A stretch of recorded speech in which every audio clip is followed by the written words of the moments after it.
The East Agartala police recovered 3 stolen bikes from different places in Agartala and handed them over to their rightful owners today. East Agartala Police Station OC Rana Chatterjee gave details about these matters. The East Agartala Police Station OC said that 3 stolen bikes have been recovered during searches conducted over the past few days. The thieves involved in the theft of these bikes are currently in police custody.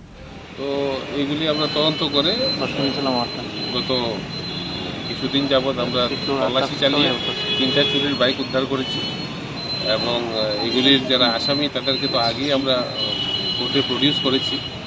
আজকে আমরা আদালতের আদেশ মেনে এই যারা চুরির বাইকগুলি যা আমরা উদ্ধার করেছি তাদের ওনারকে আমরা হ্যান্ড ওভার করছি লিগেলি, সমস্ত প্রসিডিউর মেনটেন করে আদালতের আদেশ নির্দেশ অনুসারে। আমাদের যারা অফিসার আছে সাব ইন্সপেক্টর সমরেশ চাকমা আর ওমেন সাব ইন্সপেক্টর কমলা মোরাশি, এটা তাদের পরিশ্রমের ফলেই এবং সমস্ত টিমের পরিশ্রমের ফলেই উদ্ধার হয়েছে। আচ্ছা, কোথা থেকে বাইকগুলো উদ্ধার করা হয়? বিভিন্ন জায়গা থেকে উদ্ধার করেছে, আগরতলা শহরের বা পার্শ্ববর্তী অঞ্চল থেকে বিভিন্ন জায়গা থেকে। কবে চুরি হয়েছিল? বিভিন্ন সময়ে চুরি হয়েছে।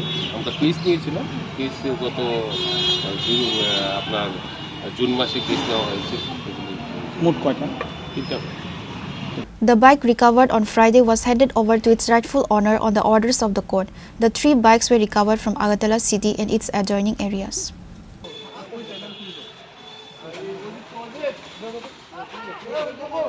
Reported by Amit from Agartala, Chinikhora.